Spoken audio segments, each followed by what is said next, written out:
So, what's up guys? Welcome back sa panibagong vlog natin for tonight.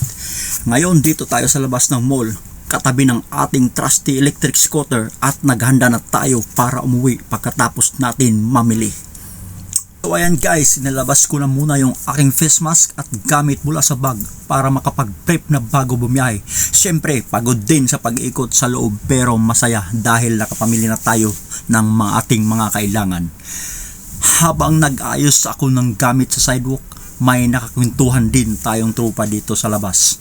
Nag-uusap kami tungkol sa buhay-buhay at sa gamit natin, kaya magandang banding din habang nagpapalipas ng kunting oras bago lumarga. Kwentuhan pa rin kami tungkol sa seguridad at tamang pag-ingat kapag nagbabiyahe sa kalsada ngayong gabi. Importante talaga na laging safe at handa tayo kapag nagmamaneho ng scooter. مرة ممكن مشكلة 4 مرة هو قصد انت؟ ايوه والله؟ ما تقدر مرة واحدة شوف في علامة لسه كنت قصه ما تقدر قص مرة واحدة هو كسر هنا عشان ما يقدر ياخذ هو زعلان ايوه دف على طول هو لازم هذا سيفتي ايوه مرة سيفتي ولا So ayan, isusuot ko na yung aking helmet at ilagay ko na rin ang face mask para protektado tayo habang nasa kalsada. Safety first talaga lagi mga buddy bago paikutin ang gulong.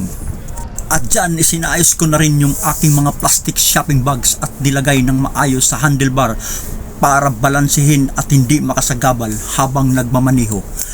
Maya-maya lang ay handang-handa na tayong bumiyahe. Bago tayo tuluyang umalis, may nagtatanong pa tungkol sa ginagamit kong dashcam camera dito sa scooter. Pinaliwanag natin ng pinarecord lang natin ang ating trip para sa safety at vlog. At dyan nagtatapos ang ating vlog for tonight. Maraming salamat sa panonood. Huwag kalimutang mag-like, share at subscribe. Ride safe sa ating lahat. See you sa susunod na trip.